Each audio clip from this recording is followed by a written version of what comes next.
But yeah, no. Speaking of his voice, like it's not just that his voice is really good. I just like the range of his voice, right? In a lot, like for example, I'm trying to think. Like Crush's voice is like it's kind of like Zion T for me, where it's like niche. It's very this is the boundaries of what my voice is going to be for this entire song. Yeah. Like Crush has a good voice. I mean, Zion T has a good voice, but it's not as interesting to me as kind of Babylon's because he kind of goes up, he goes down. He has that super high falsetto he likes to add in there. I like it. And I think by range, you don't necessarily mean kind of like musical, like, you know, he can hit high notes and low notes, because I feel like Crush and Zion T even can hit high and low notes, but I feel he has a little bit more flavor to his voice. He can sing certain things in a different way, and kind of like the melody that he chooses is really kind of special, I think. Well, I guess I mean like in a Crush song, Crush can sing high notes. Yeah. I'm sure. But he doesn't really mix it up. But he does, he will always sing between 5 and 8, right? And maybe every once in a while he'll hit a 10, a little bit of a 10 at the end. Yeah. But Babylon is always going from, he's like, I'm going to 2, and then I'm going to 8, then I'm going down to 6, and I'm 5, and then a 4, and then I hit that 10. And then he comes like, I think Crush can do that, but his style of singing and his style of song just doesn't do that. Yeah. Which is why I personally like Babylon more than I like Crush and Zion. Yeah. And if you're longtime listeners, you know Steven and I, we really like songs that kind of either have a really good build-up, a lot of highs and lows. We get really kind of bored with songs that are kind of in a certain kind of small range, because they kind of get repetitive and they kind of get boring. So we're really looking forward to what Babylon puts on next. Yep. Hopefully, it is better than this song, though. Yeah. This one maybe is like a little dip, but it's still pretty good. But go back and listen to Between Us if you haven't heard that. Let's move on to my pick of the episode. It was a little hard to pick this song. Squeezing it out. I was really scared because this is kind of... I don't think is it the first big girl release of the summer? I don't think it is. Depends when you classify summer, but I would say yes. It might be. Last episode, there wasn't any big girl groups last episode? I do not think so. As we said, professional as always. Yeah. So last week had EXO. Yeah, no, last week didn't have any. Were there any that we skipped? Oh, EXID. I think EXID could be the first one, which, by the way, I have grown a lot on that live song. Partially because of the Miley Cyrusness of it. Yeah. And partially because the LE rap isn't as jarring to me anymore. And as we said, I enjoy that Hyona's red kind of that line. I do enjoy that. But anyways, so the second potential biggest song last year, this was the kickoff, right? Yeah. This was the kickoff. We're coming in. It was Sistar with I Like That. Let's dance.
And Sistar is pretty synonymous with summer releases, right? They put out very good summer songs. Our favorite song being "Loving You." Loving You. Favorite summer song ever. And last year they put out "Shake It," which I really liked initially. And you were kind of hot and cold on it, but I think you did grow to like it a lot more.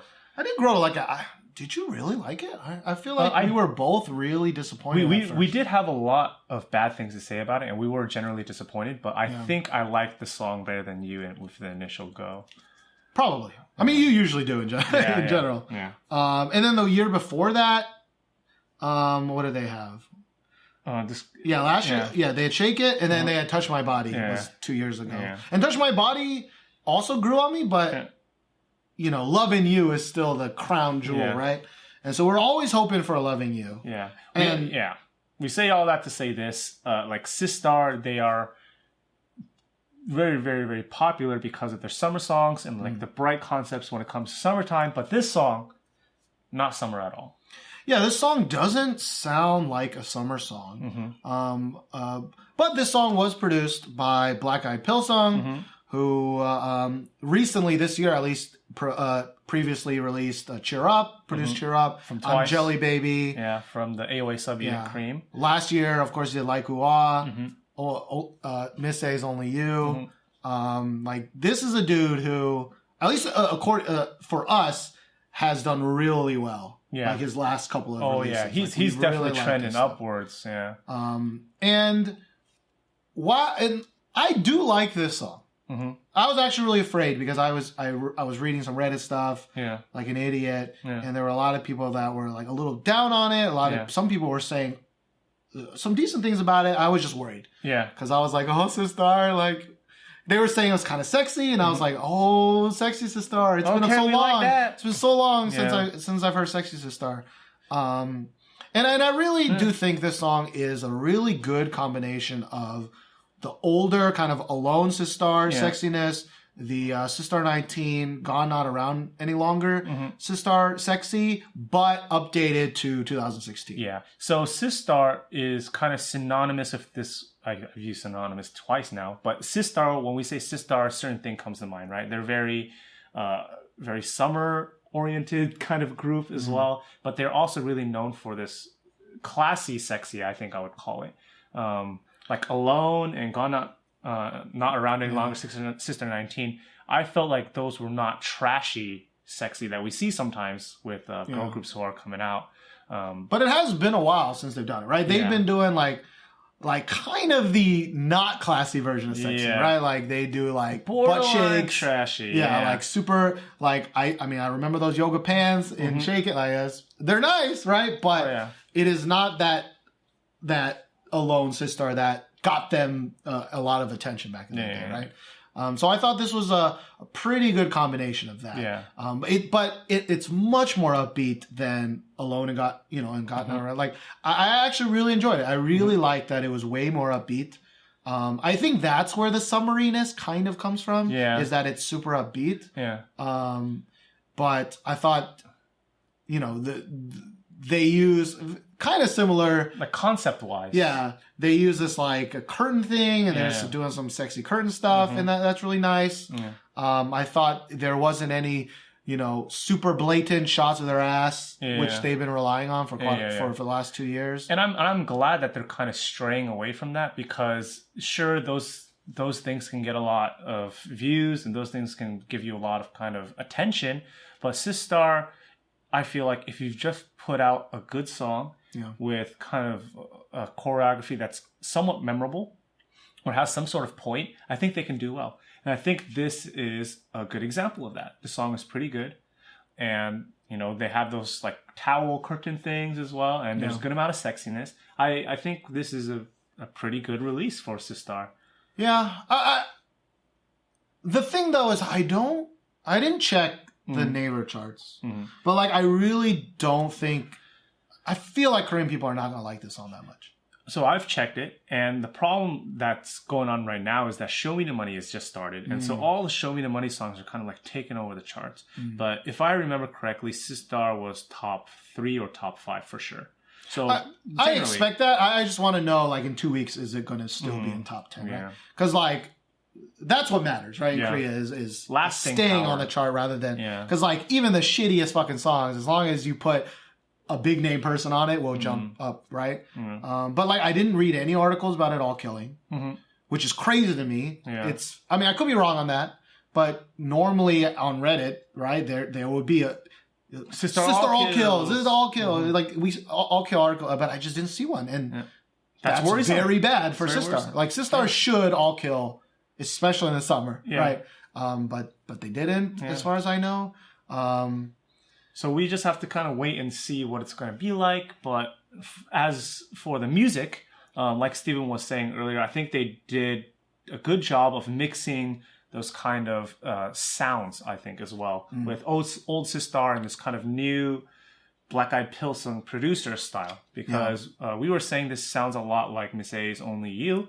They're like, I don't think overall it does. Not the whole song, but there are some parts that remind us very significantly because, you know, obviously the producer is the same. Yeah. And so we kind of have elements of that, like, okay, this taste is Black Eyed Pilsen. Like, yeah, because the thing I really liked about Black Eyed Pilsen was that unlike Double Sidekick, unlike Brave Sound, which we love, but Black Eyed Pilsen did not have a sound, right? Yeah. Like, I was never like, I know this is Black Eyed Pilsen, right? Yeah. And I still think that's pretty true. Like, I think 98% of the song really sounds like no other song. It's new. Yeah. It's a new producer. Right? Yeah. Which is great. Like, I don't think there are that many, like Shinzadong Tiger. I'm like, that's a Shinzadong Tiger song. Like, that's this song, right? Yeah. Double Psychic, that's a Double Psychic song, right? Yeah. Brave Brothers, that's a Brave Brothers song, right? Yeah. But for this one, I really did, for 98% of it, I was like, damn, this sounds really nice. Like, it has this, like, saxophone-y kind of brass instrument melody line that, like, I'm like, damn, this is really cool. Like, it doesn't sound like BTS's Dope's brass sound, right? Like, it doesn't sound like Double Psychic's brass sound, which is famous for, right? Yeah, it has this, like, its own feel, but then there's this, like, 2%, like, for one quick second, I'm like, that sounded like Only You. Yeah. And then it goes away. Yeah. And the best part about the song, I think we both agree, the best part is this, like, slow down, this mini slow down section. Yeah, it's just really, because the tempo is kind of really, really quick. Yeah. And then you kind of want to break from the tempo if it's just going and going and going. So, but when the chorus hits, you realize that they're still going, and you're like, okay, it's starting to get a little bit long, and then it goes into this slow kind of breakdown. Yeah, right. I think it was a really good way to break up the song without it being Frankenstein. Yeah. Right? A lot of songs nowadays rely on that Frankenstein to, like, make it less boring, which I don't like, and I think it's like a totally manufactured way to make it less boring. But, like, this is like a slowdown that still fits into this song. Yeah. And of course, the slowdown really works well with Hyorin's voice. Yeah. And I also think that all the members, maybe not Bora, but all the other three members, like, have a really good contribution to the song. Yeah. And I think for me, the reason why I like that kind of slowdown the most is because when you strip down a lot of the noise, you get to hear some of the really, really kind of good catchy bits. And for some people, that's Hyorin's voice. Yeah. But for me, especially in this song, it was the kind of like running bass that they have throughout. Like, when I first heard this song, I heard it without headphones, and I was like, okay, well, this song is pretty good. But for me, when I was listening with headphones, I really could hear that bass line. I was like, oh, this is really funky. And then when that kind of slowdown portion hits, I really hear it, and it's really nice. So I think that's a really good way to break up songs and not have no Frankenstein, because instead of making more noise, you're kind of just stripping it down to what's really, really catchy, like either the melody, the vocals, or just like the bass and drums. Yeah. You know, like, I think he is doing a good job, and other producers should kind of follow suit in that. Yeah.